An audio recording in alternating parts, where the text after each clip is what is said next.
Kitang-kita po kung paano binago ng reclamation ang baybayin ng Manila Bay mula 1982 sa mga mapang nakuha po ng GMA Integrated News at kung matutuloy ang ilan sa mga proyektong ipinatigil ng Pangulo, muli raw magbabago ang hugis nito. Nakatutok si Maki Pulido.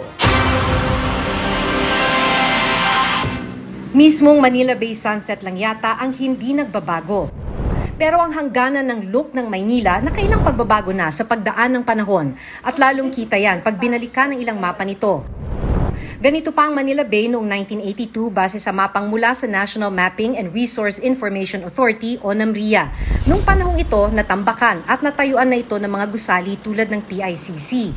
Sa mapa naman noong 2003, makikitang tapos na rin ang reclamation sa bandang Pasay at Parañaque kung saan may mga nakatayo na ngayong mga higanteng mall at ilang casino complex. Kung i-compare natin ngayon doon sa mapa, ito na yung naging extent niya. Parang ito na yung siguro yung target nilang i-reclaim. Pero may mahigit 20 reclamation projects pa ang idaragdag kaya magiging ganito na ang mapa sa hinaharap.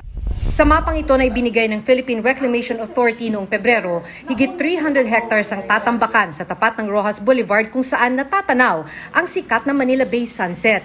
Ito yung kine-question ng US Embassy dahil blacklisted umano sa Amerika dahil sa pagtatayo ng artificial island sa West Philippine Sea, bagay na itinanggi na ng kumpanya sa likod ng proyekto. Sa likod nito, may higit 400 hectare reclamation din, habang nasa tabi ng dalawang proyekto ang higit 100 hectare reclamation project.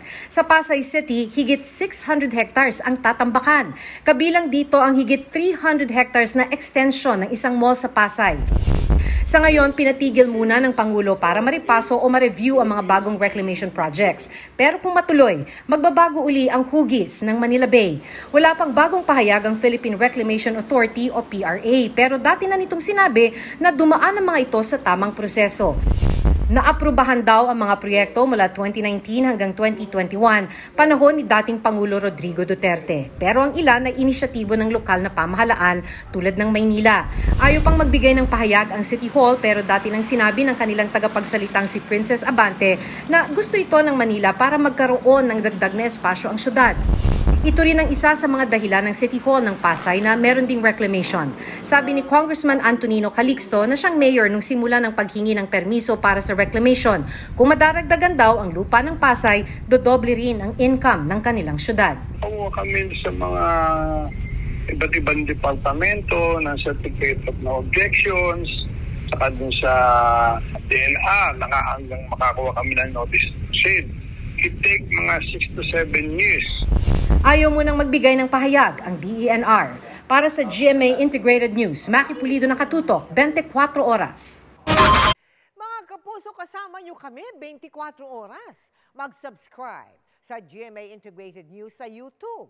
Sa mga kapuso abroad, bisitahin ang GMA Pinoy TV at www.gmanews.tv.